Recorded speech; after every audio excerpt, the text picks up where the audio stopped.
আসসালামু আলাইকুম। নতুন একটি মারাত্মক সমস্যায় পড়লাম। সমস্যাটি হচ্ছে এই খাঁচা উপরে তোলার পরে সকালবেলা এসে দেখি এই ট্রের মধ্যে রক্ত। পরে আমি দেখলাম যে আমার যে টাইগার মুরগিটা আছে এখানে, টাইগার মুরগিটাকে আমাদের এখানে প্রচুর চিল আর দুরাকাক আছে, ওইগুলো থেকে কোনো একটা আমি নিশ্চিত যে এটাকে নিয়ে যাওয়ার চেষ্টা করছিল, আর চেষ্টা করে অবশ্যই সে বিফল হয়েছে, কিন্তু আমার এই মুরগির বাচ্চাটিকে মেরে দিয়ে গেছে।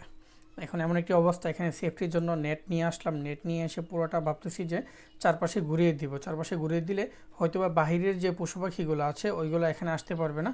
অবশ্যই পাখি আসবে এখানে, অন্য পশু তো আর আসতে পারবে না, তো পাখি আসবে। তো ওইগুলোকে, যেহেতু বাহিরের পাখি ওদের রোগ প্রতিরোধ ক্ষমতা অনেক ভালো থাকে, বাট আমাদের যে খাঁচাই পালা পাখিগুলো ওইগুলোর কিন্তু অতটা ভালো থাকে না। তো ওই পাখিগুলো এখানে আসলে ওদের শরীরে যে জীবাণুগুলো আছে বা ভাইরাসগুলো আছে আমাদের এই মুরগিগুলোকে অ্যাটাক করবে। আর বাট আমাদের মুরগিগুলো অতটা ওই যে রোগ প্রতিরোধ ক্ষমতাবান না যে ওই অ্যাটাকটাকে সহ্য করে বেঁচে থাকবে। তো সেই জন্য বাহিরের চড়ুই পাখিগুলো বিশেষ করে এখানে এসে খাবার খেয়ে যায়।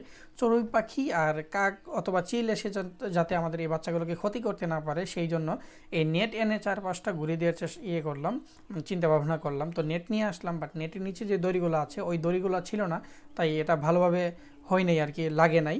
তো দড়ি আগে গোনা দিয়ে পেঁচিয়ে লাগিয়ে তারপরে এখানে চেষ্টা করতেছিলাম আমি, ইফাত আর লাবিদ মিলে এটাকে ভালোভাবে পুরোটা চারপাশে ঘুরিয়ে দেওয়ার জন্য।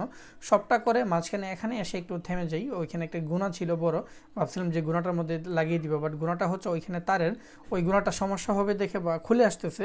এই জন্য ভাবলাম যে এই গুণাই না দিয়ে যদি পাশে যেই আমাদের পিলারটা আছে ওই পিলারটার মধ্যে যদি আমরা যেই ওই যে স্টিল লোহা যেটাকে বলে ওই স্টিল লোহা দিয়ে লাগিয়ে দিই, তাহলে আমাদের এখানে একটা দরজা সিস্টেম হয়ে যাবে।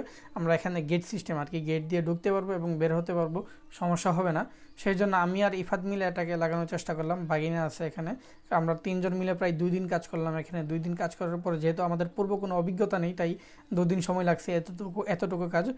তো পরে লাস্টে আমাদের এখানে যেই ফার্মির যে খোপটা আছে, ফার্মির খোপটা সুন্দর করে সেট করে পরবর্তীতে এই পাশটাতে আরও একটি খাঁচা আমরা এখানে এনেছিলাম, 8 খোপের একটি খাঁচা, যেখানে আমাদের শুধু মুরগিগুলো আছে।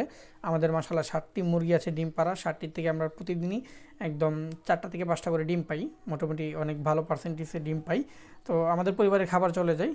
এই হচ্ছে আমাদের লাস্ট ফাইনাল সেট আপ, যেটা বাইরের পাখি থেকে আমাদের এই মুরগিগুলোকে সেভ করবে। সবাই দোয়া করবেন। আসসালামু আলাইকুম।